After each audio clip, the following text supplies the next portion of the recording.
ETV ప్రేక్షకులకి నమస్కారం. Triplex detergent soap శుభమస్తు కార్యక్రమానికి స్వాగతం. ఈనాడు శుభమస్తు కార్యక్రమంలోని గ్రహఫల మంచంలో గ్రహాల యొక్క స్థితిగతులు, వాటి యొక్క శుభాశుభ ఫలితాల గురించి పరిశీలిద్దాం. అలాగే ఈరోజు 12 రాశుల వారికి ఏ సంఖ్యలు కలిసి వస్తాయి, రంగుల యొక్క ప్రాధాన్యత, ఈరోజు గురువారం శ్రీ షిర్డీ సాయిబాబాకి చాలా ప్రీతికరమైనటువంటి రోజు. మరి భక్తులు 12 రాశుల వారు శ్రీ షిర్డీ సాయిబాబాని ఏ పూలతో పూజించాలి, ఎటువంటి నైవేద్యాలు స్వామికి నివేదించాలి, అలాగే ఈరోజు ముఖ్యంగా 12 రాశుల వారు చేపట్టవలసినటువంటి కార్యక్రమాలు ఏమిటో కూడా పరిశీలిద్దాం. ముందుగా నేటి పంచాంగ వివరాలు. శ్రీ జయనామ సంవత్సరం పుష్యమాసం దక్షిణాయనం హేమంత ఋతువు. ఈరోజు పుష్యశుద్ధ చవితి. సామాన్య కార్యక్రమాలకి పనికి వస్తుంది. అలాగే ఈరోజు చేపట్టేటువంటి ఆధ్యాత్మిక కార్యక్రమాలు బృహస్పతి ద్వారా ఏర్పడేటువంటి ప్రతికూల పరిస్థితుల్ని దూరం చేస్తుంది. ముఖ్యంగా గోసేవ, శనగల దానం వంటివి ఈరోజు బాగా ఉపయోగపడతాయి. ఈరోజు లక్ష్మీవారం లేదా గురువారం. ఈరోజు చేసేటువంటి దక్షిణామూర్తి పూజలు ధీశక్తిని పెంచి వివేకవంతమైనటువంటి ఆలోచనల్ని పెంపొందింపజేస్తాయి. ఇక ఈరోజు నక్షత్రం శ్రవణం నక్షత్రం. ఈ శ్రవణం నక్షత్రంలో ఈరోజు పుట్టేటువంటి వారికి ఏ పాదంలో పుట్టినప్పటికీ కూడా దోషం లేదు, శుభప్రదమైనది. అలాగే ఈ శ్రవణం నక్షత్రంలో ఈరోజు పుట్టేటువంటి వారికి చంద్రమహాదశతోటి ప్రారంభమవుతుంది. ప్రస్తుతం చంద్రుడు యొక్క స్థితి మకర క్షేత్ర స్థితి, ఉచ్చస్థుడైనటువంటి కుజుడితోటి కలిసి ఉండడం వల్ల ఇది చక్కటి చంద్రమంగళ యోగాన్ని కలిగిస్తుంది. అలాగే ఉచ్చస్థుడైనటువంటి బృహస్పతి చేత పరస్పర వీక్షణ ఉండటం వల్ల ఇది చక్కటి గజకేసరి యోగాన్ని కూడా కలిగిస్తుంది. ఈ రెండు కూడా మంచి యోగాలు, జీవితంలో అభివృద్ధికి దోహదపడతాయి దశ అంతర్దశలు అనుకూలించినప్పుడు. ఇక ఈరోజు గ్రహాల యొక్క స్థితిగతులను కనుక పరిశీలించినట్టయితే బృహస్పతి యొక్క ఉచ్చస్థితి, చంద్ర కుజుల యొక్క కలయిక, కుజుడు యొక్క ఉచ్చస్థితి, రవి బుధ శుక్రుల యొక్క ధనుస్సు క్షేత్రస్థితి, శని యొక్క శత్రుక్షేత్రస్థితి, వృశ్చిక క్షేత్రస్థితి, రాహు యొక్క కన్యాక్షేత్రస్థితి, కేతువు యొక్క మీనక్షేత్రస్థితి ఈరోజు ఉన్నటువంటి గ్రహస్థితి. ఇక ఈరోజు 12 రాశుల వారికి ఏర్పడేటువంటి శుభాశుభ ఫలితాన్ని పరిశీలిద్దాం. ముందుగా మేషరాశి. ఈరోజు మేషరాశి వారిని పరిశీలించినట్టయితే శ్రమ అధికంగా ఉంటుంది. ఆచితూచి నిర్ణయాలు తీసుకోవాలి. వృత్తి, వ్యాపార, ఉద్యోగ సంబంధిత కార్యక్రమాల్లో బరువు బాధ్యతలు బాగా పెరుగుతాయి. ఆర్థికపరమైనటువంటి వ్యవహారాల్లో చిరు సమస్యలు తలెత్తుతాయి. కుటుంబ వ్యవహారాల్లో చేపట్టేటువంటి కార్యక్రమాల్లో ఆటంకాలను కూడా చవిచూస్తారు. వృత్తిలో అభివృద్ధికే చేపట్టేటువంటి కార్యక్రమాలు సంతృప్తిని కలిగించినప్పటికీ అసంతృప్తి సంఘటనలు కూడా వెన్నంటి ఉంటాయి. ఆరోగ్య విషయంలో ఖర్చులు బాగా పెరుగుతాయి. విదేశీ సంబంధిత లావాదేవీల విషయంలో జాగ్రత్తలు పాటించాలి. విద్యా ప్రతిబంధకాలని ఎదుర్కోలేకపోతారు. ఈరోజు మీ అదృష్ట సంఖ్య 3. పసుపు వర్ణం త్వరితగతిని శుభాల్ని కలిగిస్తుంది, ప్రతికూల పరిస్థితుల్ని దూరం చేస్తుంది. గురువారం సందర్భంగా మేషరాశి వారు శ్రీ షిర్డీ సాయిబాబాని తులసి దళాలతో పూజించి పులగాన్ని నైవేద్యంగా నివేదించడం ద్వారా బృహస్పతి ద్వారా ఏర్పడేటువంటి ప్రతికూలత తగ్గుతుంది. ఆనందకర సంఘటనల్ని ఆహ్వానించగలుగుతారు. ఆధ్యాత్మిక కార్యాలు, కార్యక్రమాలు ఈరోజు మీకు లాభిస్తాయి. ఈరోజు వృషభ రాశి వారిని పరిశీలించినట్టయితే ప్రయాణాల ద్వారా ప్రయోజనాలు సాధించగలుగుతారు. అవమానకర సంఘటనలు వృత్తిలో చోటు చేసుకుంటాయి. ఉద్యోగపరమైనటువంటి చిక్కులు ఏర్పడినప్పటికీ నెట్టుకు రాగలుగుతారు. బాధ్యతలు బాగా పెరుగుతాయి. కుటుంబ వ్యవహారాల్లో ఆచితూచి నిర్ణయాలు తీసుకోవాలి. స్థిరాస్తి విషయాల్లో అనుకూలత ఏర్పడుతుంది. ఆశించినటువంటి ఆదాయాన్ని పెంపొందింప చేసుకునేటువంటి అవకాశాలు కూడా దగ్గరవుతాయి. వ్యవహారాల్లో చుక్కెదురు పరిస్థితుల్ని వేగవంతంగా అధిగమించలేకపోయినప్పటికీ సంతృప్తికర సంఘటనలు వెన్నంటి ఉంటాయి. ఆరోగ్య విషయంలో జాగ్రత్తలు పాటించాలి. ఈరోజు మీ అదృష్ట సంఖ్య 2. తెలుపు వర్ణం ప్రశాంతతను పెంచుతుంది, ప్రతికూల పరిస్థితుల్ని దూరం చేస్తుంది. గురువారం సందర్భంగా వృషభ రాశి వారు శ్రీ షిర్డీ సాయిబాబాని మల్లెపూలతో పూజించి గోధుమ రొట్టెలు నైవేద్యంగా నివేదించడం ద్వారా అవమానకర సంఘటనలు దూరమవుతాయి, ప్రశాంతత పెరుగుతుంది. ఆర్థిక ప్రయత్నాలు, లావాదేవీలు ఈరోజు మీకు ఉపకరిస్తాయి. ఈరోజు మిథున రాశి వారిని పరిశీలించినట్టయితే శత్రువులపై విజృంభించగలుగుతారు. ప్రయాణాల విషయంలో జాగ్రత్తలు పాటించాలి. స్థిరాస్తి విషయాల్లో ఏర్పడినటువంటి ప్రతిబంధకాలు ప్రబలమవుతాయి. చేపట్టేటువంటి కార్యక్రమాలపై శ్రద్ధ కలిగినప్పటికీ వృత్తి, వ్యాపార, ఉద్యోగ సంబంధిత కార్యక్రమాల్లో ఆకస్మిక ఆటంకాలను ఎదుర్కోవాల్సినటువంటి ఆవశ్యకత ఉంటుంది.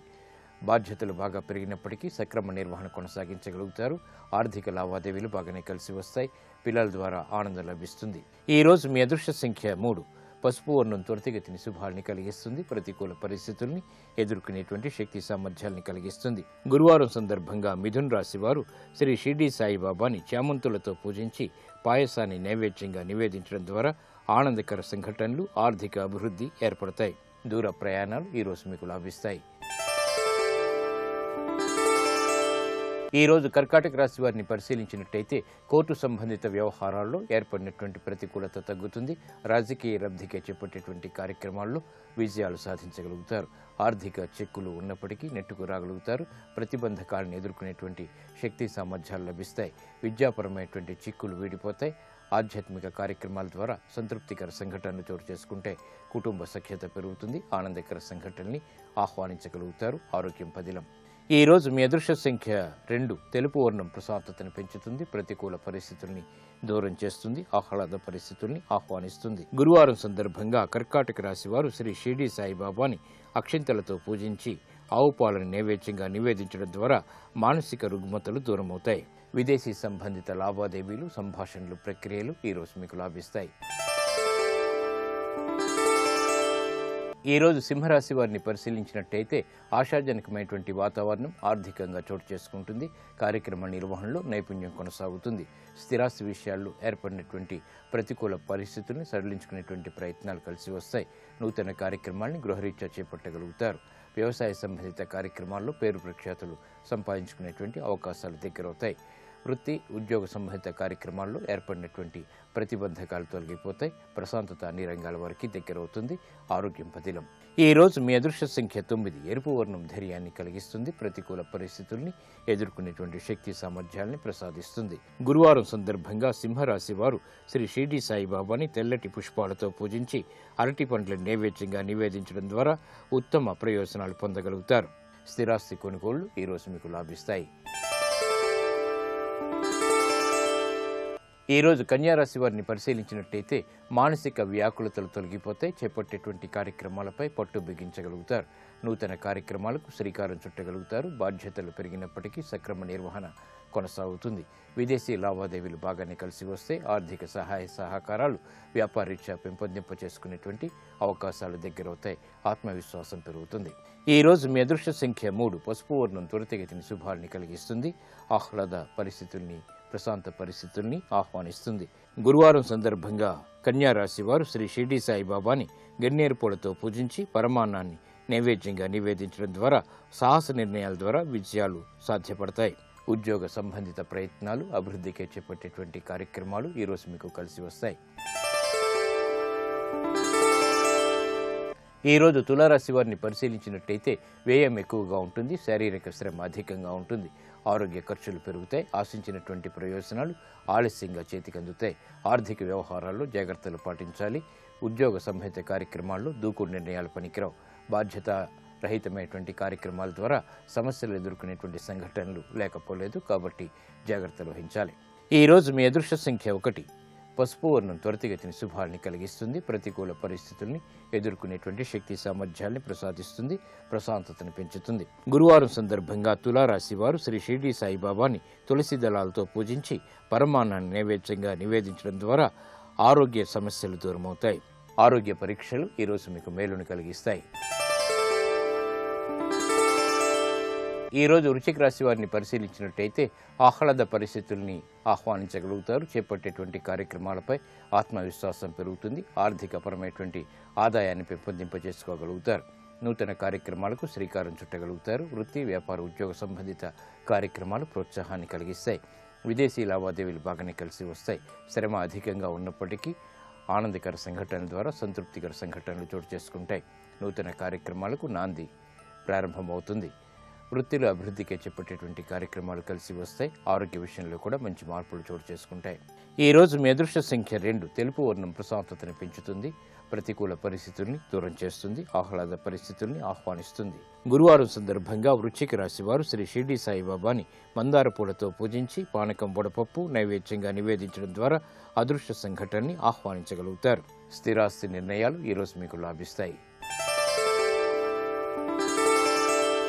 ఈ రోజు ధనుసు రాశి వారిని పరిశీలించినట్టయితే నైపుణ్యంతో కూడినటువంటి కార్యక్రమ నిర్వహణ కొనసాగించగలుగుతారు.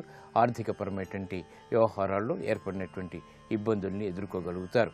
కళారంగం వారికి బాగా కలిసి వస్తుంది. అవకాశాలు దగ్గరవుతాయి. నూతన కార్యక్రమాలను ఉద్యోగరీత్యా కూడా చేపట్టగలుగుతారు. ప్రతి పనిలోనూ ఆటంకాలు ఏర్పడినప్పటికీ ఎదుర్కొనేటువంటి శక్తి సామర్థ్యాలు కూడా వెన్నంటి ఉంటాయి. అవమానకర సంఘటనలు నెట్టుకు రాగలుగుతారు. పిల్లల ద్వారా సమస్యలు ఎదురయ్యేటువంటి సంఘటనలు లేకపోలేదు. ఆరోగ్య విషయంలో ప్రతికూలత కొనసాగుతుంది. ఈరోజు మీ అదృష్ట సంఖ్య 9. పసుపు వర్ణం త్వరితగతిని శుభాల్ని కలిగిస్తుంది. ప్రతికూల పరిస్థితులను దూరం చేస్తుంది. ఆరోగ్య రక్షణకి దోహదపడుతుంది. అవమానకర సంఘటనల్ని దూరం చేస్తుంది. గురువారం సందర్భంగా ధనస్సు రాశి వారు శ్రీ షిరిడి సాయిబాబాని కనకాంబరాలతో పూజించి గోధుమ రొట్టెల్ని నైవేద్యంగా నివేదించడం ద్వారా అవమానకర సంఘటనలు దూరమవుతాయి. ఆరోగ్య పరీక్షలు ఈరోజు మీకు మేలుని కలిగిస్తాయి. ఈరోజు మకర రాశి వారిని పరిశీలించినట్టయితే లాభదాయకమైనటువంటి కార్యక్రమ నిర్వహణ అన్ని రంగాల వారు చేపట్టగలుగుతారు. కార్యక్రమ నిర్వహణలో ఏర్పడినటువంటి ప్రతికూలత తగ్గుతుంది. సంబంధ బాంధవ్యాలు మెరుగవుతాయి. ఆర్థిక సహాయ సహకారాలు లభిస్తాయి. నూతన అవకాశాలు ఆనందాన్ని కలిగిస్తాయి. గృహరీత్యా శోభతో కూడినటువంటి కార్యక్రమ నిర్వహణ కొనసాగించగలుగుతారు. మిత్రుల ద్వారా లబ్ధి చేకూరుతుంది. శత్రువులు మిత్రులవుతారు. ఆరోగ్య విషయంలో మంచి మార్పులు ఆనందాన్ని కలిగిస్తాయి. సాహసోపేతమైనటువంటి నిర్ణయాలకు ఉపక్రమించగలుగుతారు. ఈరోజు మీ అదృష్ట సంఖ్య 5. ఆకుపచ్చ వర్ణం రక్షణకి దోహదపడుతుంది. ఆహ్లాద పరిస్థితుల్ని ఆహ్వానిస్తుంది. గురువారం సందర్భంగా మకర రాశి వారు శ్రీ షిరిడి సాయిబాబాని సంపెంగులతో పూజించి పెరుగన్నాన్ని నైవేద్యంగా నివేదించడం ద్వారా సంబంధ బాంధవ్యాలు మెరుగవుతాయి. ఆర్థిక పరిస్థితి మెరుగవుతుంది. విద్యా ప్రయత్నాలు ఈరోజు మీకు లాభిస్తాయి.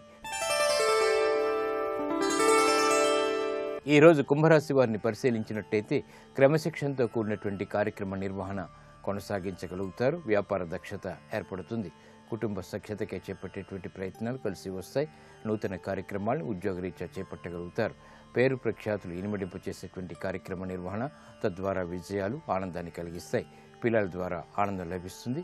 కుటుంబ సఖ్యతకే చేపట్టేటువంటి కార్యక్రమాలు కలిసి వస్తాయి. ఆరోగ్య విషయంలో కూడా మంచి మార్పులు చేకూరుతాయి. ఈరోజు మీ అదృష్ట సంఖ్య 6. తెలుపు వర్ణం ప్రశాంతతని పెంచుతుంది. ప్రతికూల పరిస్థితుల్ని దూరం చేస్తుంది. గురువారం సందర్భంగా కుంభరాశి వారు శ్రీ షిరిడి సాయిబాబాని పారిజాతాలతో పూజించి క్షీరాన్నాన్ని నైవేద్యంగా నివేదించడం ద్వారా ఆశించినటువంటి ప్రయోజనాలు ఆర్థికంగా చేకూరుతాయి. విదేశీ సంబంధిత లావాదేవీలు, సంభాషణలు, ప్రయాణాలు ఈరోజు మీకు లాభిస్తాయి. ఈరోజు మీనరాశి వారిని పరిశీలించినట్టయితే సంతోష వార్తలు వింటారు. చేపట్టేటువంటి కార్యక్రమాలపై ఆత్మవిశ్వాసం పెరుగుతుంది. స్థిరాస్తి విషయాల్లో అనుకూలత ఏర్పడుతుంది. మాతృ సంబంధిత వ్యవహారాల్లో పురోగవృద్ధి గోచరిస్తుంది. నూతన కార్యక్రమాలకి శ్రీకారం చుట్టగలుగుతారు. వ్యవహారిక విషయాల్లో ఏర్పడినటువంటి సమస్యలకు పరిష్కారాలు లభిస్తాయి. క్లిష్ట సమస్యలకు కూడా పరిష్కారాలు లభిస్తాయి. ఆర్థికపరమైనటువంటి ఇబ్బందులు దూరమవుతాయి. ఆదాయం పెరుగుతుంది. వ్యయం తగ్గుతుంది. ఈరోజు మీ అదృష్ట సంఖ్య 1. ఎరుపు వర్ణం ధైర్యాన్ని కలిగిస్తుంది. ప్రతికూల పరిస్థితుల్ని దూరం చేస్తుంది. ధైర్య సాహసాలతో కూడినటువంటి కార్యక్రమ నిర్వహణ తద్వారా విజయాలు దగ్గరవుతాయి. గురువారం సందర్భంగా మీనరాశి వారు శ్రీ షిరిడి సాయిబాబాని తులసి దళాలతో పూజించి క్షీరాన్నాన్ని నైవేద్యంగా నివేదించడం ద్వారా అదృష్ట సంఘటనని ఆహ్వానించగలుగుతారు. వాహన కొనుగోళ్లు వంటివి ఈరోజు మీకు లబ్ధిని చేకూరుస్తాయి. ఇప్పుడు ఆరోగ్యం ఆయుర్వేదం అనే అంశంలో అనారోగ్య సమస్యలకు ఆయుర్వేద పరిష్కార మార్గాలు తెలుసుకుంటారు. నమస్కారం. ఈనాటి శుభమస్తు కార్యక్రమంలో ఆరోగ్యం ఆయుర్వేదం శీర్షికన మూతి వంకరపోయేటువంటి వాత వ్యాధి సమస్యను తగ్గించుకోవడానికి ఆయుర్వేదంలో ఉన్న పరిష్కార మార్గాల గురించి తెలుసుకుందాం. మామూలుగా ఏంటంటే చాలామంది వినేటువంటిది పక్షవాతం అది వింటూ ఉంటారు. అలాగే ముఖానికి కూడా ఒక వాత వ్యాధి వస్తూ ఉంటుంది. అంటే వాత దోషం ఎక్కువైపోయినప్పుడు మనకు వచ్చేటువంటి ఒక వ్యాధి ముఖానికి మాత్రమే వచ్చేటువంటిది. దీన్ని ఆధునికంగా చెప్పేటప్పుడు బెల్స్ పాల్సీ అంటూ ఉంటారు. ఆయుర్వేదంలో దీన్ని అర్ధిత వాతం అంటారు. అయితే ఇందులో ఏంటంటే మిగతా పక్షవాతంలో అక్కడను రక్తం గడ్డ కడుతూ ఉంటుంది. రక్తనాళాల్లో రక్తం గడ్డ కట్టడం వల్ల వచ్చేటువంటి తీవ్ర వ్యాధి పక్షవాతం అవుతూ ఉంటుంది. అయితే ఈ ముఖానికి మాత్రమే వచ్చేటువంటిది అలా కాకుండా ఒక రకమైనటువంటి వైరస్ ఇన్ఫెక్షన్ వల్ల వస్తూ ఉంటుంది. ఆ వైరస్ సామాన్యంగా ఏంటంటే ఎక్కువ చల్లగాలిలో ఉన్నప్పుడు, ఉదయాన్న తెల్లవారుజామున ఉండేటప్పుడు ఆ వైరస్ ఎక్కువగా ఉంటూ ఉంటుంది.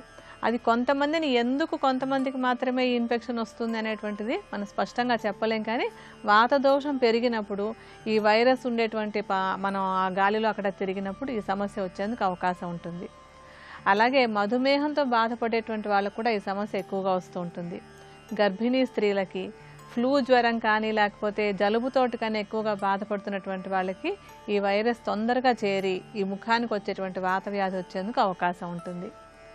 ఈ సమస్య వచ్చినప్పుడు ఏంటంటే మూతి ఒక పక్కకి లాగేసినట్టుగా అయిపోతుంది. ఒక పక్కన కన్ను మూసుకోలేరు. ఆ కంటి నుంచి నీరు అలా కారుతూ ఉంటుందన్నమాట. ఆహారం తీసుకోవడానికి కూడా నోట్లో పెట్టుకుంటే బయట పడిపోతున్నట్టుగా అవుతూ ఉంటుంది. ఇటువంటి సమస్య వచ్చినప్పుడు దీన్ని తగ్గించుకోవడానికి ఆయుర్వేదంలో చెప్పినటువంటి కొన్ని ఔషధాలను కడుపులోకి పైకి కూడా వాడుకున్నట్టయితే కనుక ఈ సమస్యను తగ్గించుకోవచ్చు. కడుపులోకి వాడుకునేటువంటి ఔషధంలో మనం తీసుకోవాల్సినటువంటి మొదటి ద్రవ్యం ఏంటంటే తిప్పతీగ. ఈ తిప్పతీగకి వాత దోషాన్ని మళ్ళీ నార్మల్గా తీసుకొచ్చేటువంటి గుణం చాలా బాగా ఉంటుంది. అలాగే ఇలాంటి వైరస్ ఇన్ఫెక్షన్లు అవి వచ్చినప్పుడు ఆ ఇన్ఫెక్షన్లను తగ్గించి మళ్ళీ నార్మల్ స్థితికి తీసుకురావడానికి కూడా తిప్పతీగ బాగా సహాయపడుతుంది. తిప్పతీగని నీడలో ఎండబెట్టినటువంటి దాన్ని తీసుకొచ్చి మెత్తటి చూర్ణంలాగా కాకుండా కొంచెం బరకగా చూర్ణంలాగా చేసుకుని దాంతో ఒక కషాయాన్ని తయారు చేసుకోవాలి. అంటే దాదాపుగా ఒక చెంచాడు చూర్ణాన్ని తీసుకుని దాంట్లో 60 మిల్లీలీటర్ల నీరు పోసి సగం నీరు ఎగిరేంత వరకు దాన్ని మరిగించి వడపోసుకోవాలి. ఈ కషాయం వేడివేడిగా ఉన్నప్పుడే దానిలో కొంచెం గుగ్గులు చూర్ణాన్ని వేయాలి. గుగ్గులు కూడా వాత వ్యాధిని తగ్గించడానికి బాగా సహాయపడుతుంది. శుద్ధి చేసినటువంటి గుగ్గుల చూర్ణాన్ని బజార్ నుంచి తీసుకొచ్చి ఈ చూర్ణాన్ని సుమారుగా ఒక 3 గ్రాముల పరిమాణంలో 30 మిల్లీలీటర్ల వేడి కషాయంలో కలిపి కరిగించేసుకుని అది వెచ్చవెచ్చగా ఉండగా తాగాలి. ఈ కషాయాన్ని ఉదయం ఒకసారి సాయంత్రం ఒకసారి కనుక తీసుకుంటూ ఉన్నట్టయితే ఈ మూతి వంకర పోయేటువంటి బెల్స్ పాల్సీ లేదా అర్ధిత వాత వ్యాధిని తొందరగా తగ్గించుకోవచ్చు.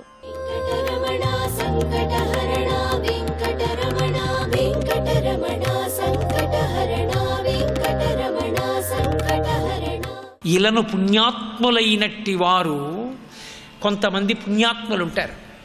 వాళ్ళు ఎందుకు వస్తారో తెలుసా కొండకి? వాళ్ళు నాకు ఈ కోరికుంది ఈశ్వర అని రారు. వాళ్ళు నన్ను చూడకుండా ఉండలేక వస్తారు. వాళ్ళు ఏదో ఏడాదికో 6 నెలలకో నియమం పెట్టుకుంటారు. తల్లిని తండ్రిని చూడకుండా కొడుకు ఎలా ఉండలేడో, బిడ్డల్ని చూడకుండా తల్లిదండ్రులు ఎలా ఉండలేరో, అలా నన్ను చూడకుండా ఉండలేనని వాడు పెట్టి సర్దుకుంటున్న దగ్గర నుంచి పొంగిపోతూ కడుపేదవాడైనా వాడు ఉన్న ఇనప్పెట్లోనే ఆ 2 పంచెల చాపులు వేసుకుని వాడికి తిరుపతి ప్యాసింజర్లో రావడానికి కావలసిన ద్రవ్యం దొరికేంత వరకు ఇంత గడ్డం పెంచుకుని ఆ ట్రంకు పెట్టి తల మీద పెట్టుకుని ఆ చంటి బిడ్డని చంకలో పెట్టుకుని ఆఖరికి రూమ్ తీసుకోవడం కూడా చేతకాక రోడ్ల మీద పడుకుని చెట్ల కింద నిద్రపోయి ఉచిత దర్శనంలో 23 గంటలు నించుని పెట్టిన పులిహార తిని ట్రంకు పెట్టిని స్కాన్ చేస్తే ఏమిటో తెలియక పెట్టి నెత్తి మీద పెట్టుకుని పిల్లాన్ని చంకలో పెట్టుకుని భార్యని చేత్తో పట్టుకుని గోవిందా అంటూ నా వంక చూసి ఇచ్చిన ఒక్క లడ్డు గోటితో కూడా గోకి నోట్లో వేసుకోకుండా ఇంటికి పట్టుకెళ్ళి మళ్ళీ తను పూజ చేసి ఆ ఉన్న లడ్డులో అందులోనే మళ్ళీ కాసిని ఏదో పేలాలు కలిపి శనగపప్పు కలిపి ఓ పళ్ళెంలో పోసి నలుగురికి పంచిపెట్టి అప్పుడు తాను కళ్ళకత్తుకు తిని గడ్డం చేసుకున్నవాడున్నాడే, ఆ అమాయకుడైనటువంటి భక్తుడు పరమ ధార్మికంగా తనకున్న 2 ఎకరాలతో బతుకుతున్నవాడున్నాడే, వాడు తెచ్చిన హుండీలో వేసిన పావలాకాసు వెతుక్కు తీసుకుంటా లక్ష్మి. ఇలను పుణ్యాత్ములైన వారిచ్చినట్టి ధనము నేను కొంత గైకొని కొంత ధనదుకు వడ్డీకిచ్చి కాలంబు వింతలీల చెల్లించుచుండెదా అనుచు మచ్చికను పలికే. లక్ష్మి, నా పాకెట్ మనీ ఏమిటో తెలుసా? శ్వేతవరాహ కల్పంలో నువ్విచ్చినది పుచ్చుకోను. ఐశ్వర్యవంతులు కోటీశ్వరులు తెచ్చి పారేసినటువంటి నోట్ల కట్టలు, ఇవాళ ఎవరో గుర్తు తెలియని వ్యక్తి వేసిన కట్టలున్నాయే, అవి నేను పుచ్చుకునేవి కావు. గుర్తు తెలియకుండా వేయవలసినంత అవసరం లేదు నాకు. అవి కాదు కావలసింది, అవి నాకు బరువులు. నా ఒంటి మీద పెట్టినా, నా పరకామణిలో లెక్క పెట్టినా, నా ఖాతాలో వేసినా పొంగిపోయేవాడిని కాదు. సిగ్గుపడతాను నా బిడ్డలు ఇలా అయిపోయారని. దేనికి పొంగిపోతానో తెలుసా? ధర్మానికి కట్టుబడి నేను ఎలా బ్రతకమని వేదంలో చెప్పానో అలా బ్రతుకుతూ సంతోషంగా జీవితాన్ని గడుపుతూ నా కొండకి నన్నే చూడడానికి వచ్చి నన్ను చూసి మురిసిపోయి ఆనందపడిపోయి కన్నుల నీరు నిండి గోవిందా గోవిందా అనుకుంటూ తలకున్న పాగా విప్పి వేసుకుని పడుకుని నిద్రపోయి లేచి వెళ్ళిపోయిన అమాయకుడున్నాడే, గుండెల నిండా భక్తితో వచ్చిన వాడున్నాడే, వాణ్ణి చూసి మురిసిపోతాను.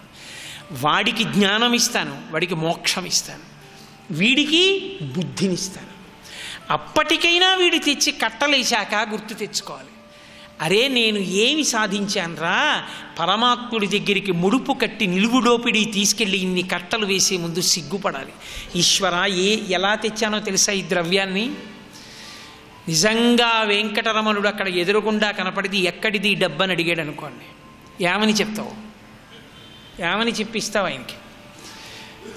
మీరొక్కటి ఆలోచించండి. నిజంగా వెంకటాచలం ఆనంద నిలయంలో ఉన్న వెంకటరమణ ప్రభువు హుండీ దగ్గర నిలబడి బయట తలుపులేసేసి ఇది ఎలా తెచ్చావో ఎక్కడిదో చెప్పు నాకు అని అడిగాడు అనుకోండి ఒక్కొక్కడిని, మిగిలిన వాళ్ళని కొంచెం దూరంగా ఉండమనండి మీతో చెప్తాననాలి, అంత సిగ్గుపడాలి. కాదని మీరు అనగలరా? ఏ ఒక్కరికో తప్ప ధైర్యం లేదు. ఇది కలియుగంలో ఉండే పరిస్థితి లక్ష్మి. అయినా ఆ డబ్బు అమాయకులకిచ్చి ఎందుకు హుండీలోకి తీసుకుంటానో తెలుసా?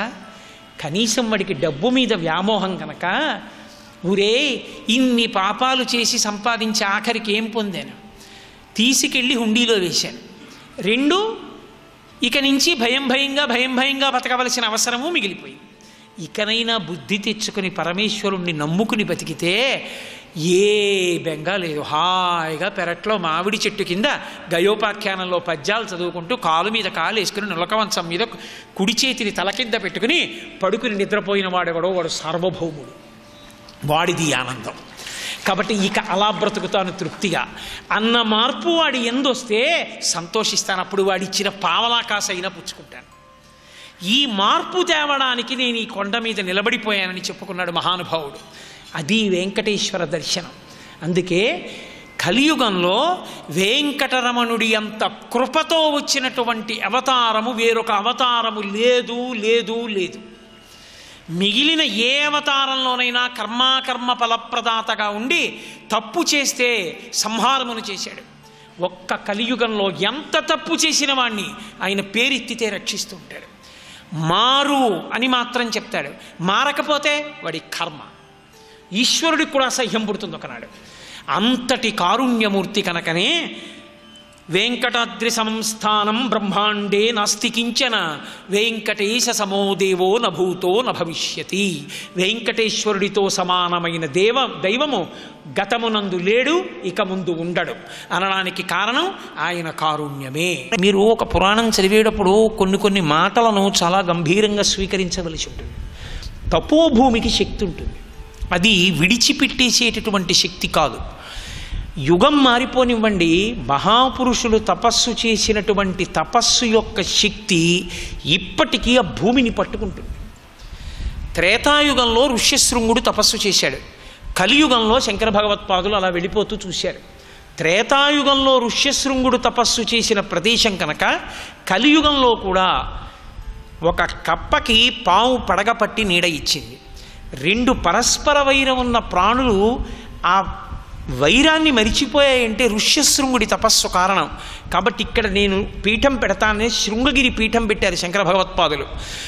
ఏ మహాత్ముడైనా కూర్చుని తపస్సు చేసినటువంటి భూమి ఏది ఉంటుందో అది సుసంపన్నమైపోతుంది. ఆయన తపశ్శక్తి అది ఆ ప్రదేశం అంతటా కూడా విస్తరించి ఉంటుంది. ఆరా అంటారు. ఆయన తపశ్శక్తి ఆయనతోటే వెడుతుంటుంది. శ్రీరామాయణంలో అయోధ్యకాండలో అనసూయం అంటుంది, భర్త అంటే ఎవరో తెలుసా? సిద్ధించిన తపస్సు వంటి వాడు ఉంటుంది. తపస్సు అంటే ఎప్పుడూ పరమేశ్వరుడు గురించి ఆలోచించే వ్యక్తి యందు తేజస్సు నిండి ఉంటుంది, ఈశ్వర తేజస్సు. ఆయన వెళ్ళి ఎక్కడో కూర్చున్నాడు అనుకోండి, ఆయన కాసేపు కూర్చుని లేచి వెళ్ళిపోయాడు అనుకోండి, ఆ ప్రదేశం ఆయన తపో ప్రకంపనలతో నిండుతుంది. కొంతసేపు దాని శక్తి ఉంటుంది. ఆయన చాలా గొప్ప తపస్సు అనుకోండి, ఆయన వచ్చి 1 గంట కూర్చుని వెళ్ళిపోయాడు అనుకోండి, 1 గంట ఆయన కూర్చుని ఆ ఇంట వెళ్ళిపోయిన కారణం చేత ఆ ఇంట మహాత్ముడు జన్మిస్తాడు.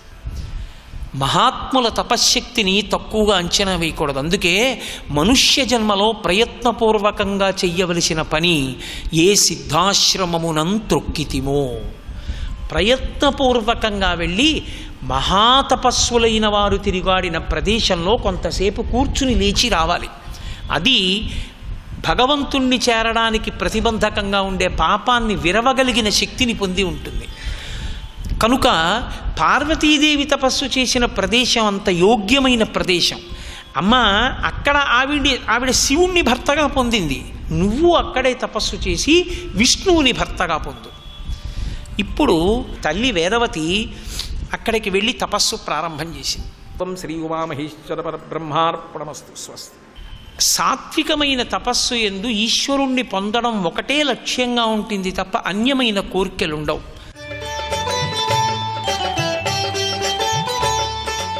ఈ ముఖానికి వచ్చేటువంటి ఈ వాత వ్యాధి ఉన్నప్పుడు కంటి రెప్ప అంటే ఏ భాగంలో ఎటువైపు అయితే ఈ వాత వ్యాధి వచ్చిందో అటువైపు కంటి రెప్ప మూసుకోదు. అది మూసుకోకుండా ఉండటం వల్ల అలా వదిలేసినట్టయితే ఏమవుతుందంటే కంటి లోపల ఉండేటువంటి తడి ఆరిపోయి కంటికి ఇతర కాంప్లికేషన్స్ వచ్చేందుకు అవకాశం ఉంటుంది. అందుకని ఈ సమస్య వచ్చినటువంటి వాళ్ళు చేతితోటి పట్టుకొని కంటి రెప్పని నెమ్మదిగా మూసుకునేటట్టుగా పెట్టుకోవాలన్నమాట. అంతేకాని దాన్ని అలా వదిలేయకూడదు. అలాగే ఈ సమస్య వచ్చిన తర్వాత ఎక్కువ చల్లగాలిలోకి వెళ్లకుండా ఉండడం అనేటువంటిది కూడా తప్పనిసరిగా పాటించాలి. మళ్ళీ చల్లగాలి ఉన్నప్పుడు ఈ సమస్య ఇంకా పెరిగేందుకు అవకాశం ఉంటుంది. ఇందాక మనం కడుపులోకి తీసుకునేటువంటి ఔషధం గురించి అనుకున్నాం కదా, ఇప్పుడు పైపూతకు వాడుకునేటువంటి ఔషధం గురించి కూడా తెలుసుకుందాం.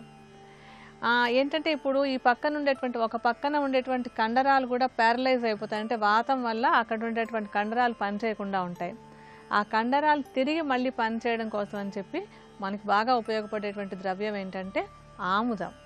ఆముదం వాతాహారంగా చాలా బాగా ఉపయోగపడేటువంటిది. ఆముదంలో ఉండేటువంటి అన్ని భాగాలు కూడా వాత దోషాన్ని తగ్గిస్తాయి. ఇక్కడ ప్రత్యేకించి మనకి ఆముదం అంటే తైలంగా ఉండేటువంటి ఆముదాన్ని మనం ఈ ఔషధంలో వాడుకోవాలి. దీనికి ఏం చేయాలంటే ఆముదాన్ని తీసుకుని కొంచెం గోరువెచ్చగా చేసి ఏ పక్కనైతే ఈ వాత వ్యాధి వచ్చిందో ఆ వైపున ఈ గోరువెచ్చటి ఆముదాన్ని మృదువుగా మసాజ్ చేయాలి. అంటే దవడ మీద ఉన్నప్పుడు ఇలా కొంచెం కింద నుంచి ఇలా పైకి మసాజ్ చేయడం, కొంచెం పై భాగంలో కొద్దిగా గుండ్రంగా తిప్పి మసాజ్ చేసుకోవడం, కంటి చుట్టూ కూడా కొద్దిగా ఆముదాన్ని రాసుకొని లైట్గా మసాజ్ చేసుకోవడం కనుక చేస్తూ ఉన్నట్టయితే వాత దోషాన్ని తగ్గించడానికి ఇది బాగా సహాయపడుతుంది. ఇలా గోరువెచ్చటి ఆముదం రాసుకున్న తర్వాత దానిపైన నిమ్మకాయతోటి కాపడం పెట్టాలి. నిమ్మకి కూడా వాత దోషాన్ని తగ్గించేటువంటి గుణం బాగుంటుంది. అది అక్కడ ఉండేటువంటి కండరాలని మళ్ళీ స్టిమ్యులేట్ చేయడానికి ఈ నిమ్మకాయ బాగా సహాయపడుతుంది. దీనికి ఏం చేయాలంటే నిమ్మకాయని చెక్కలాగా కోసి ఆ చెక్కని ఒక పెనం మీద పెట్టి వెచ్చబెట్టాలి. అలా వెచ్చగా ఉన్నటువంటి నిమ్మ చెక్కతోటి ఆముదం మసాజ్ చేసుకున్నటువంటి భాగం మీద నెమ్మదిగా కాపడం పెట్టుకోవాలి. ఈ విధంగా రోజు ఒకసారి చేస్తూ ఉండాలన్నమాట. ఇలా కనుక చేసినట్టయితే ముఖానికి వచ్చినటువంటి ఈ వాత వ్యాధి తగ్గించుకోవడానికి ఆముదంతో చేసినటువంటి మసాజు తర్వాత నిమ్మ చెక్కతో ఉన్నటువంటి ఈ కాపడము రెండు కూడా బాగా తోడ్పడతాయి. మరికొన్ని అనారోగ్య సమస్యలు వాటికి ఉండేటువంటి ఆయుర్వేద పరిష్కారాల గురించి రేపటి శుభమస్తులో తెలుసుకుందాం.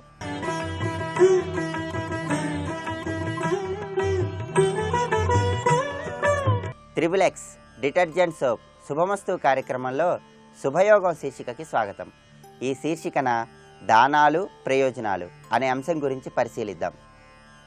జ్యోతిష శాస్త్రరీత్యా గ్రహదోషాలను నివారింపజేసుకోవటానికి, గ్రహాల యొక్క అనుగ్రహాన్ని సులభంగా పొందటానికి దానం కూడా సహకరిస్తుంది. ఈ దానాల శీర్షికన మిరియాలను దానం చేస్తే ఎటువంటి సత్ఫలితాలు కలుగుతాయో, మిరియాలను ఎటువంటి విధి విధానాలను అనుసరించి దానం చేయాలో పరిశీలిద్దాం. మిరియాలను దానం చేయటం ద్వారా భూ సంబంధమైన, కోర్టు సంబంధమైన వ్యవహారాలలో చక్కటి విజయాన్ని సిద్ధింపజేసుకోవచ్చు. అంతఃశత్రువుల వల్ల ఏర్పడేటటువంటి చెడు ఫలితాలను తొలగింపజేసుకోవటానికి, సాహసోపేతమైన వృత్తులలో విశేషంగా రాణించటానికి మిరియాల దానం కూడా సహకరిస్తుంది. దంపతుల మధ్య విభేదాభిప్రాయాలు ఎక్కువగా ఉన్నటువంటి తరుణంలో దంపతుల మధ్య సఖ్యతా వాతావరణాన్ని పెంపొందింపజేయటానికి మిరియాల దానం కూడా సహకరిస్తుందని శాస్త్రవచనం. అదేవిధంగా మిరియాలు దానం చేసినట్లయితే గోచార పరంగా శనిదోషం వల్ల సంభవించేటటువంటి ఆటంకాలను నివారింపజేసుకోవటానికి కూడా ఆస్కారం ఎంతగానో ఉంది.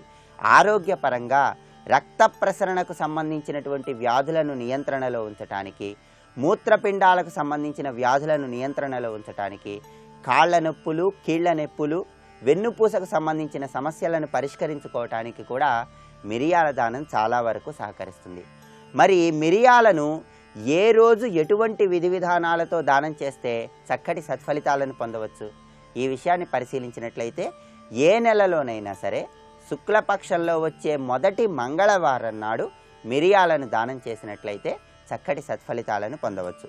మిరియాలను దానం చేయాలని భావించిన తరుణంలో శుక్లపక్షంలో వచ్చే మొదటి మంగళవారం నాడు ఒక రాగి బిందెలో నీళ్లు తీసుకోవాలి. ఆ నీళ్లలో కొద్దిగా నల్ల నువ్వులు వేయాలి. అలా నల్ల నువ్వులు వేసినటువంటి నీళ్లను బియ్యపు పిండితో చతురస్రాకారపు ముగ్గు గీసి ఆ ముగ్గు మధ్యలో ఆ బిందెను ఉంచాలి. ఆ తర్వాత బిందె మీద దర్భలు వేయాలి. ఓం మంగళాయ నమః అనేటటువంటి మంత్రాన్ని జపిస్తూ ఆ నీటితో శిరస్నానాన్ని ఆచరించాలి. అలా శిరస్నానాన్ని ఆచరించిన తర్వాత ఒక రాగి పాత్రను తీసుకొని ఆ రాగి పాత్రలో గుప్పెడు మిరియాలను ఉంచి దక్షిణతో సహా ఎవరైనా బ్రాహ్మణోత్తముడికి దక్షిణ దిక్కుకు తిరిగి దానం చేయాలి. ఇలా శిరస్నానాన్ని ఆచరించిన తర్వాత దక్షిణ దిక్కుకు తిరిగి ఎవరైనా బ్రాహ్మణోత్తముడికి గుప్పెడు మిరియాలను దానంగా ఇచ్చినట్లయితే జంట గ్రహాలైనటువంటి శని కుజుడు ఈ 2 గ్రహాల యొక్క పరిపూర్ణమైన అనుగ్రహాన్ని సులభంగా పొంది చక్కటి సత్ఫలితాలను సాధించడానికి ఆస్కారం ఎంతగానో ఉంది. మిరియాలను దానం చేసిన తర్వాత గృహంలో దక్షిణ దిక్కులో నువ్వుల నూనెతో 3 ఒత్తుల దీపాన్ని వెలిగించాలి. అలాగే మిరియాలు బ్రాహ్మణోత్తముడికి దానం ఇచ్చిన తర్వాత మీ గృహంలో తూర్పు దిక్కులో 6 అరిటి ఆకులను ఉంచాలి. ఆ 6 అరిటాకుల మీద బియ్యాన్ని పోసి ఆ బియ్యం మీద 6 ప్రమిదలను ఆ అరిటాకుల మీద ఉంచాలి. ఒక్కొక్క ప్రమిదలో నెయ్యిని పోసి నేతి దీపాన్ని వెలిగించాలి. 6 అరిటాకుల మీద బియ్యంలో 6 ప్రమిదలు వెలుగుతున్న సమయంలో ఒక సుమంగళి స్త్రీని ఇంటికి పిలిచి అరటి ఆకులో కందిపప్పుతో తయారు చేయబడినటువంటి ఆహార పదార్థాలు నెయ్యి ఉంచి ఆ సుమంగళి స్త్రీకి భోజనం పెట్టాలి. ఇలా చేసినట్లయితే మిరియాల దానం వల్ల పరిపూర్ణమైనటువంటి శుభ ఫలితాలు కలుగుతాయని, కుజదోషాన్ని తొలగింపజేసుకోవటానికి కూడా ఈ మిరియాల దానం సహకరిస్తుందని శాస్త్రాలలో వర్ణించడం జరిగింది. అందువల్ల కుటుంబ సభ్యుల మధ్య విభేదాభిప్రాయాలు తొలగింపజేసుకోవటానికి, కుజదోషాన్ని నివారింపజేసుకోవటానికి, దంపతుల మధ్య ప్రేమపూర్వక వాతావరణాన్ని పెంపొందింపజేసుకోవటానికి, సమస్త భూ సంబంధమైనటువంటి వ్యవహారాలలో చక్కటి అనుకూలతను సిద్ధింపజేసుకోవటానికి శుక్లపక్షంలో వచ్చే మొదటి మంగళవారం నాడు దక్షిణ దిక్కుకు తిరిగి మిరియాలను దానం చేసినట్లయితే చక్కటి సత్ఫలితాలను పొందవచ్చు. ఇంకా ఏ ద్రవ్యాలను దానం చేస్తే ఎటువంటి సత్ఫలితాలు కలుగుతాయో వచ్చే గురువారం శుభమస్తు కార్యక్రమంలో శుభయోగం శీర్షికను తెలుసుకుందాం. రేపటి శుభమస్తు కార్యక్రమంలో శుభయోగం శీర్షికన పుట్టుమచ్చలు ఫలితాలు అనే అంశం గురించి పరిశీలిద్దాం.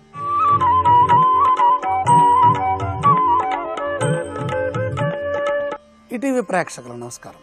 ట్రిప్లెక్స్ డిటర్జెంట్స్ శుభమస్తు కార్యక్రమంలో నక్షత్ర యోగానికి స్వాగతం. హస్తా నక్షత్రం 2వ పాదంలో జన్మించిన వారికి బుద్ధ శుక్రుల మధ్య ఉన్నటువంటి సంబంధం పరిపూర్ణంగా ఉంటుంది.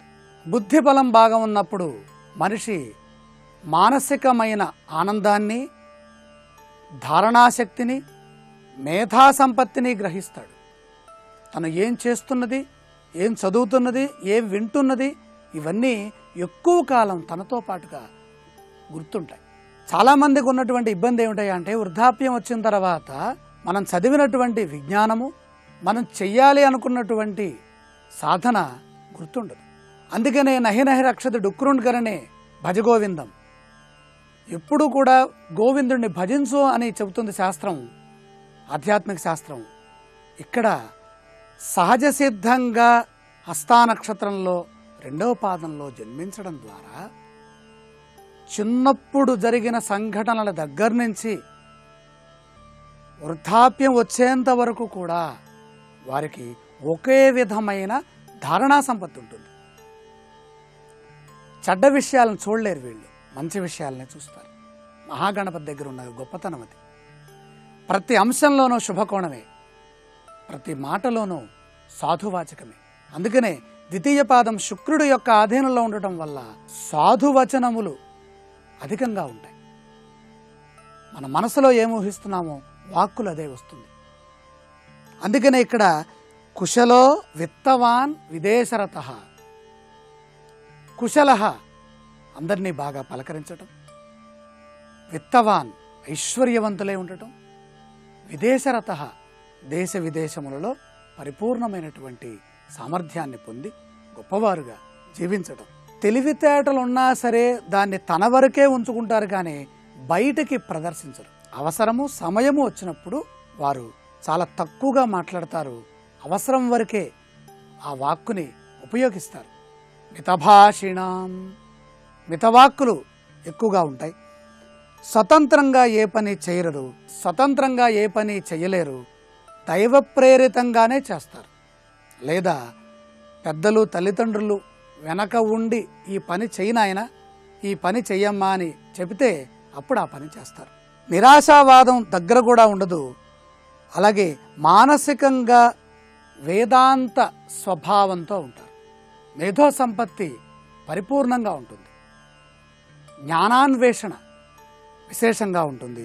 అలాగే విలాసవంతమైనటువంటి జీవితాన్ని అనుభవిస్తున్నప్పటికీ కూడా మానసికంగా భగవత్ చింతన తత్పరులై ఉంటారు. తంత్ర రచనా సామర్థ్యం కలిగి ఉంటారు. ప్రతిదాన్ని అర్థం చేసుకునేటటువంటి వైజ్ఞానిక శక్తి, సైన్స్ రంగంలో అభివృద్ధిని సాధిస్తారు.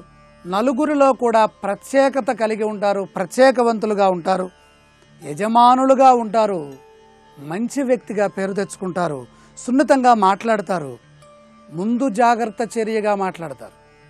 తొందరపడి మనవారు కదా అని పిల్లల్ని కూడా ఏమనరు. వాళ్ళని కూడా మిత్రుల వలె ఆదరిస్తారు, ప్రేమిస్తారు, రక్షిస్తారు, కాపాడతారు. మానసికంగా వాళ్ళని ఎంతో గౌరవిస్తారు. మాటలో కూడా సున్నితం కనపడుతుంది, వారి స్వభావంలో సున్నితం కనపడుతుంది. ప్రకృతిని ఆరాధిస్తారు, ప్రేమిస్తారు. నూతన స్థలాలని దర్శించేటటువంటి గొప్ప దార్శనిక శక్తి ఉంటుంది. పెద్ద పెద్ద భవంతులలో నివసిస్తున్నా సామాన్యులుగా భావిస్తారు. అందరిలో కలిసిపోతారు, అందరివాడిగా ఉంటారు. ఎప్పుడు గుర్తుండిపోయే విధంగా వారి మాటలుంటాయి. వ్యక్తిత్వ వికాసంలో ముందుకు వెళతారు. రచనా సామర్థ్యం కలిగి ఉంటారు. కీర్తి ప్రతిష్టలు సంపాదించి సుఖవంతమైనటువంటి జీవన విధానాన్ని కొనసాగిస్తూ ఉంటారు. ముక్తిగాములు, మోక్షగాములు. వారిని మనం సంప్రదించినా, ఏ పని చేస్తున్నా వారితో ఒక మాట చెప్పి వారి ఆమోదం తీసుకొని కనుక పని చేస్తే మనకి విజయం వస్తుంది. సాక్షాత్ గణపతి స్వరూపం వీరే. హస్తానక్షత్రం అంటే గణపతి స్వరూపం. ఈ గణపతి స్వరూపం 4 విధాలుగా ఉన్నది. మొదటి పాదం కుజాంశలో ఉన్నది. సుబ్రహ్మణ్యేశ్వర స్వామి వారి యొక్క అనుగ్రహంతో ఉన్నది. కార్యములు నిర్విఘ్నంగా విజయాన్ని ప్రసాదించాలంటే మొదటి పాదంలో ఉన్న వాళ్ళని కలవాలి. భోగము, భాగ్యము, ఐశ్వర్యము, సంపద, వినయము ఇవన్నీ రావాలంటే ఆనందం కోసమై వెతుక్కుంటూ 2వ పాదం వారి దగ్గరికి వెళ్ళి వారితో మాట్లాడొస్తే చాలు, మనకు కూడా వారి యొక్క నక్షత్ర బలము అందుతుంది. పరిపూర్ణంగా రక్షించబడుతూ ఉంటుంది. అధిష్టాన దైవం సాక్షాత్ మహాలక్ష్మి. అదృష్టవారం శుక్రవారం. శ్వేత వస్త్ర ధారణ శాంతికి, ప్రశాంతతకి చిహ్నంగా నిలుస్తుంది. శుభ కార్యక్రమాల్లో శుక్రవారాన్ని ఎక్కువగా ఉపయోగించటం, మహాలక్ష్మీ ధ్యానంతో పాటుగా గణపతిని ధ్యానించటం, లేదా లక్ష్మీ గణపతి ఆరాధన, శ్రీ లక్ష్మీ గణపతయే నమః అని అనుకున్న కార్యసాధకులవుతారు. విశేషమైన ప్రజ్ఞావంతులుగా, శాంతవంతులుగా, ప్రశాంతమైన జీవనంతో పాటుగా మోక్షగాములవుతారు. అపారమైన జ్ఞానాన్ని సముపార్జన చేసి అందరికీ పంచుతారు. రేపటి శుభమస్తు కార్యక్రమంలో హస్తానక్షత్రం 3వ పాదంలో జన్మించిన వారి స్వభావము, భవిష్యత్తు గురించి తెలుసుకుందాం. ఇప్పుడు ఆరోగ్యము యోగా అనే శీర్షికన అనారోగ్య సమస్యల నివారణకే ఉపకరించే కొన్ని యోగాసనాలని పరిశీలన చేద్దాం. ముఖంపై మొటిమల నివారణకు సర్పాసనం ఉపకరిస్తుంది. ముఖంపై మొటిమలు ఆహార విహారాల లోపాల వల్ల, ముఖ పరిశుభ్రత లోపించటం వల్ల, కాలుష్యం వల్ల, అధిక కొవ్వు పదార్థాల్ని ఆహారంలో తీసుకోవటం వల్ల ముఖంపై మొటిమలు వచ్చే అవకాశం ఉంది. మొటిమల నివారణకు సర్పాసనం మంచి పరిష్కారం. నేలపై మోకాళ్ల మీద కూర్చోవాలి. తరువాత 2 కాళ్లు చాపాలి.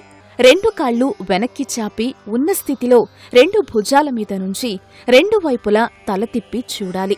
ఈ ఆసనం వల్ల ముఖానికి చక్కటి వ్యాయామం చేకూరుతుంది.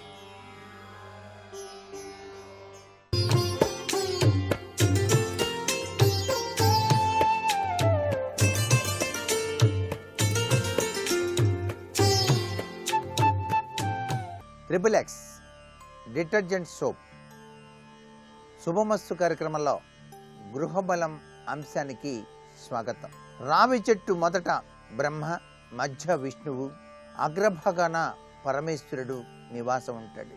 ఈ రావి చెట్టు ఆరాధన సకల సౌభాగ్యాల్ని, మానసిక శాంతిని ప్రసాదిస్తుందని శాస్త్రం. వాస్తుపరంగా చాలా చక్కటి యోగవంతమైన సత్ఫలితాన్ని కలిగించడానికి రావి చెట్టు ఎంతగానో సహకరిస్తుంది.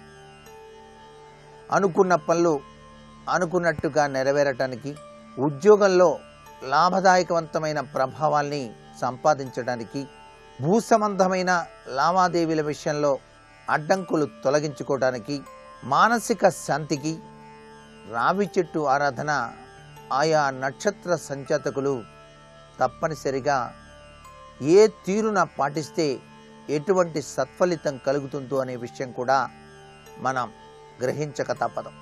సూర్యగ్రహ ప్రభావ జనితులైనటువంటి నక్షత్ర సంజాతకులు అంటే కృత్తిక, ఉత్తర ఫల్గుణి, ఉత్తరాషాఢ ఈ నక్షత్రం కలిగిన ప్రతి ఒక్కరూ కూడాను రావి చెట్టును ఏ తీరున ఏ విధంగా ఆరాధన చేస్తే సత్ఫలితం పొందవచ్చో కూడా మనకు శాస్త్రాల్లో చెప్పారు. అందుచేత సూర్యుడు అధిపతిగా ఉన్నటువంటి ఈ నక్షత్రాల వాళ్ళు, వీరిలో జన్మ నక్షత్రంగా ఉన్నటువంటి వాళ్ళు కూడాను తప్పనిసరిగా ఆదివారం నాడు రావి చెట్టుకు 5 ప్రదక్షిణలు చేయాలి. తన జన్మ నక్షత్రం ఉన్న రోజున రావి చెట్టుకు 5 ప్రదక్షిణాలు చేయటమే కాకుండా ఆదివారం నాడు రావి చెట్టు మొదట్లో దీపాన్ని వెలిగించాలి. ఇది చాలా ముఖ్యమైనటువంటి విషయం. పాలు నీటిలో కలిపి రావి చెట్టుకు కనుక సమర్పించినట్లయితే చక్కటి సత్ఫలితాన్ని వెనువెంటనే పొందటానికి ఆస్కారం అధికంగా ఉంటుంది సుమా. అలాగే ఆదివారం నాడు ఈ నక్షత్ర సంజాతకులు 5 పువ్వులు, అది కూడా పరమ పవిత్రవంతమైనటువంటి పువ్వులు, ఎరుపు రంగు అయినా సరే తెలుపు రంగు అయినా సరే రావి చెట్టు మొదట్లో అలా ఉంచి నమస్కారం చేయాలి. ఇలా గనక చేసినట్లయితే కార్యసిద్ధి, అనుకున్న పనులు నెరవేరటం ఇత్యాది శుభ పరిణామాలు సంభవించి తీరుతాయి సుమా అని చెప్పేసి శాస్త్రరీత్యా చెప్పినటువంటి ఉద్దేశం.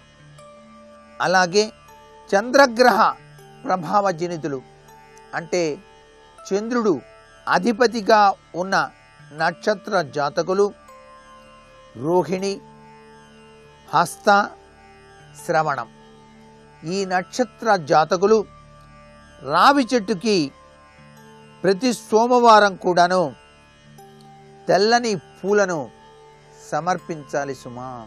తెల్లని పూలు రావి చెట్టుకి కనుక సోమవారం నాడు సమర్పించినట్లయితే మానసికమైనటువంటి శాంతి ఏర్పడి తీరుతుంది. అలాగే జన్మ నక్షత్రం ఉన్నటువంటి రోజున రావి చెట్టుకు 4 ప్రదక్షిణలు చేయాలి. నీటిలో రావి కాడలు అంటే చిన్ని చిన్ని కొమ్మలు కాసేపు నానబెట్టి తర్వాత ఆ జలంతో గనక స్నానం గనక చేసినట్లయితే విశిష్టవంతమైన శుభ ఫలితం కలిగి తీరుతుంది. ఈ యొక్క చంద్రగ్రహ తత్వంలో విరాజిల్లేటువంటి ఈ నక్షత్ర సంజాతకులు చేయవలసిన గొప్ప విశేషం. అలాగే తాను పనిచేసేటువంటి చోటు సోమవారం నాడు ఒక రావి ఆకును తీసుకుని వెళ్ళి తన దగ్గర గనక ఉంచుకున్నట్లయితే పనులన్నీ కూడా నిర్విఘ్నంగా నెరవేరటానికి త్రిమూర్తి స్వాములు తన దివ్యవంతమైన అనుగ్రహ కటాక్ష వీక్షణాల్ని ప్రసరింపచేస్తారు. కర్పూరం కలిపినటువంటి నేతితో రావి చెట్టు దగ్గర సోమవారం నాడు దీపాన్ని గనక వెలిగించినట్లయితే ఐశ్వర్య వృద్ధి కలిగి తీరుతుంది సుమా. ఇవన్నీ కూడాను ఈ చంద్ర గ్రహ తత్వంలో ఉన్నటువంటి రోహిణి, హస్త, శ్రవణ నక్షత్ర జాతకులు చేయవలసినటువంటి ముఖ్యమైనటువంటి రావి చెట్టుకు చేసేటువంటి ఆరాధనాతత్వం. దీన్ని గనక ఆచరించినట్లయితే సర్వే సర్వత్రా శుభదాయకవంతమైనటువంటి ప్రభావంలో విరాజిల్లటానికి ఆస్కారం అత్యధికంగా ఉంటుంది. అలాగే కుజగ్రహ జాతకులు ఈ యొక్క మృగశిర, చిత్త, ధనిష్ట నక్షత్ర సంజాతకులు కుజుడు అధిపతిగా ఉన్నటువంటి ఈ యొక్క నక్షత్రం కలిగినటువంటి వారు జన్మ నక్షత్రం రోజున రాగి పాత్రలో పాలు కలిపి నీటిని తీసుకుని వెళ్ళి రావి చెట్టుకు సమర్పించాలి. అలాగే ప్రతి మంగళవారం కూడా ఎర్రని పూలు తీసుకుని వెళ్ళి రావి చెట్టు మొదట్లో వేసి నమస్కృతాంజలు ఘటించాలి. మంగళవారం జన్మ నక్షత్రం ఉన్నటువంటి రోజున రావి చెట్టుకు 8 ప్రదక్షిణాలు చేయాలి అని చెప్పేసి శాస్త్రం. ఈ యొక్క కుజగ్రహ ప్రభావ జనితులు ఆచరించవలసిన ముఖ్య సూత్రం ఇది. అలాగే జన్మ నక్షత్రం రోజున రావి చెట్టుకు ఉన్న ఎర్రని చిగురాకు తీసుకుని వెళ్ళి నీటిలో వేసి స్నానాన్ని గనక ఆచరించినట్లయితే సర్వ విధములైనటువంటి దృష్టి దోషాలన్నీ పటాపంచలైపోతాయి. అనుకున్న పనులన్నీ కూడా నెరవేరటానికి ఆస్కారం అత్యధికంగా ఉంటుంది. రావి చెట్టు మొదట్లో చక్కెర మాత్రం వేసి తీరాలి. జన్మ నక్షత్రం రోజున రావి చెట్టు దగ్గర అవిసె నూనెతో గనక దీపాన్ని గనక పెట్టినట్లయితే సమస్యల విషవలయంలో కొట్టుమిట్టాడేటువంటి వారు ఆ సమస్యల నుంచి బయల్పడి చక్కటి యోగవంతమైన అభివృద్ధి పదంలోకి పయనించడానికి ఆస్కారం ఎంతైనా ఉంటుంది సుమా. ఇవన్నీ కూడా ఆయా నక్షత్ర సంజాతకులు ఆ యొక్క వారాలలో ఆచరించవలసినటువంటి రావి చెట్టు ఆరాధనలో దాగిన పరమార్థ లక్షణం. ప్రతి ఒక్కరూ కూడా గుర్తుపెట్టుకొని ఆచరించి సత్ఫలితాన్ని పొందవచ్చు. బుధ, గురు, శుక్ర ఈ యొక్క గ్రహాలకి సంబంధించిన నక్షత్ర సంజాతకులు ఏ తీరున రావి చెట్టును ఆరాధన చేయాలో రేపటి శుభమస్తు కార్యక్రమంలో తెలుసుకుందాం. ఇప్పుడు ఆరోగ్యం యోగా అనే శీర్షికన అనారోగ్య సమస్యల నివారణకు ఉపకరించే యోగాసనాలు ఏమిటో చూద్దాం. ద్విహస్తబంధ త్రికోణ ఆసనం మొటిమల నివారణకు మంచి పరిష్కారం. నేలపై మోకాళ్ల మీద కూర్చుని తలను మెల్లగా నేలకు తాకించాలి. ఆ తరువాత మోకాళ్లు ఎత్తాలి. వీపును 2 చేతులతో బంధించాలి. ఈ ద్విహస్తబంధ త్రికోణ ఆసనం సాధనం వల్ల ముఖానికి, ముఖ కండరాలకు మంచి వ్యాయామం అందుతుంది. ద్విహస్తబంధ త్రికోణాసనం సాధనం వల్ల ముఖ కండరాలు చైతన్యవంతమవుతాయి. ముఖభాగంలోని మాలిన్యాలు, స్వేదగ్రంథులు తొలగి మొటిమలు నివారణ చెందుతాయి.